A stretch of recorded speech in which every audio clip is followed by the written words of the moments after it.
मारण क्रिया का प्रयोग जो तंत्र क्रिया के द्वारा दक्षिण मार्गीय वाम मार्गीय विधि से किया जाता है, यदि कोई भी इसका ज्ञाता, कोई भी तांत्रिक, कोई भी तंत्र का ज्ञाता, कोई भी मंत्र का ज्ञाता, कोई भी सावर मंत्र का ज्ञाता अगर इस तरह का कृत्य करता है, इस तरह का कार्य करता है, वह मारण का प्रयोग करता है, उच्चाटन का प्रयोग करता है और किसी व्यक्ति की जीवन लीला को समाप्त करने का कार्य करता है, उसकी सबसे बड़ी पहचान मैं आपको आज बता रहा हूं।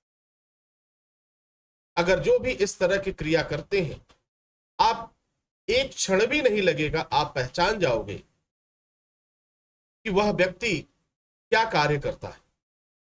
आपने बहुत से तांत्रिकों को देखा होगा, बहुत से ऐसे ओझा सोखा तमाम तरह के लोगों को देखा होगा।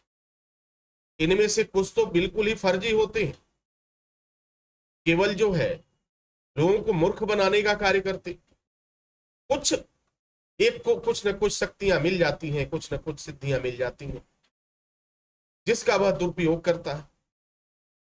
तो अगर मारण और उच्चाटन जैसे क्रिया भी वह व्यक्ति कर रहा है अपने तंत्र का प्रयोग करके, अपने मंत्र का प्रयोग करके, तो 3 वर्ष बाद उसके घर में एक शुरुआत होती है। पहली शुरुआत होगी कलह, उसके घर से कभी कलह समाप्त नहीं होगा, प्रेम तत्वों का अभाव होगा। और जैसे वंश वृद्धि की बात आएगी, तो वंश जो वृद्धि होगी उसमें कुष्ठ रोग की प्राथमिकता होगी, यानी वह अंग सड़ने लगेगा। आपके कर्म का फल किसे मिल रहा है? आपके वंश को मिल रहा है। आपके परिवार में जो वंश वृद्धि हो रही है उसे आपके कृत्यों की सजा मिल रही। तो मेरा निवेदन आपसे है कि आप किस मजबूरी में करते हैं ये मैं नहीं जानता। इस तरह के कार्य को करना आपको बंद कर देना चाहिए, क्योंकि इसमें तनिक भी संदेह नहीं है कि वर्तमान समय में आप बहुत पैसा कमा लेंगे। बहुत से इस तरह के कार्य करके आप धन कमा सकते हैं, परंतु अपने परिवार के लिए एक मुसीबत और जीवन भर की गालियां देके जाएंगे। क्योंकि भगवान शिव का जब कोप होता है, उससे निजात पाने का कोई भी मार्ग नहीं है। आप चाहे जो भी गलती करें वो क्षम्य है, परंतु तंत्र का दुरुपयोग करके आप शिवद्रोही बन जाते हैं, और शिवद्रोही के लिए तीनों लोक में कोई जगह नहीं।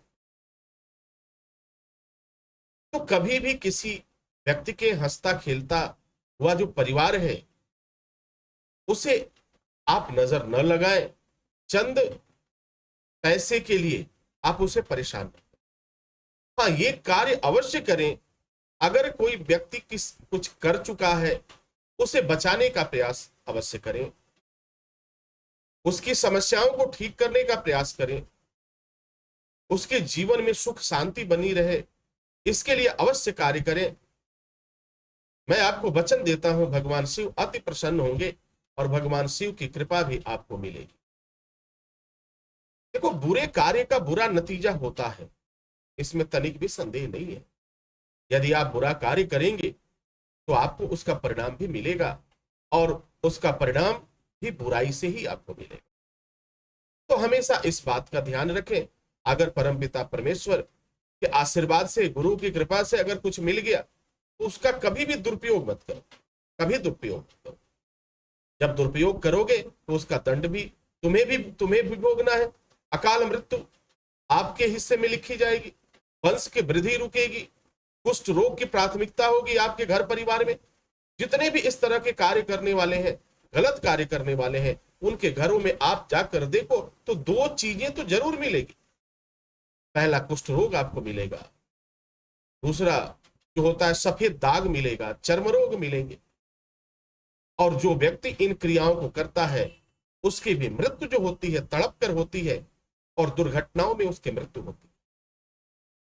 तो इन सब से अगर आप बचना चाहते हैं तो सात्विक कार्य करने का कष्ट करें, कृपा करें। इन बुरे रास्तों को जितना जल्दी आप छोड़ देंगे, भगवान शिव के कोप से आप बचे रहेंगे।